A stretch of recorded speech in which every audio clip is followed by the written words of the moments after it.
Regimen ke-11 Koh Amor Diraja ditubuhkan secara rasminya pada 18 November tahun 1980 di Kem Impal, Kuala Lumpur. Di awal penempatan, Skoden D 1 Kalbari ditumpangkan di Kem Sunggala, Port Dickson.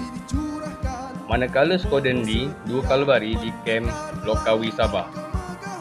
Regimen telah berpindah ke Kem Sungai Buloh pada 24 Disember tahun 1983 dan sekali lagi berpindah di Black Camp di Lokawi, Sabah. Pada awal tahun 1985, regimen memperolehi kenderaan jenis A Runus iaitu Scorpion dan Stormer dan ditempatkan di Kem Sungai Buloh, Selangor. Pada 6 Jun tahun 2005, regimen telah berpindah di penempatan baru iaitu di Kem Syed Sirajuddin, Gemas Negeri Sembilan.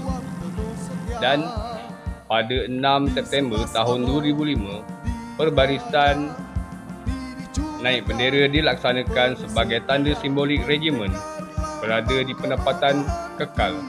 Regimen mula menerima kenderaan jenis A PT91M secara berperingkat mulai Februari tahun 2008.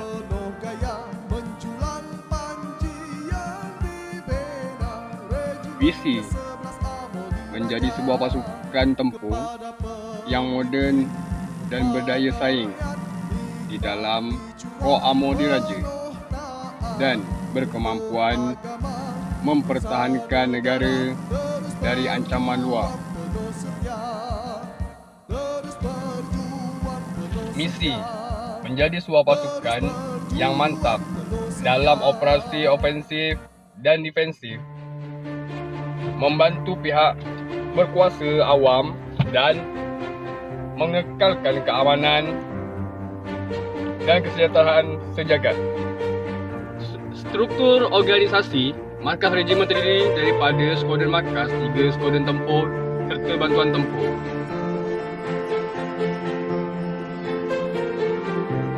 Tugas dan peranan. Regimen melaksanakan tugas operasi ofensif dan defensif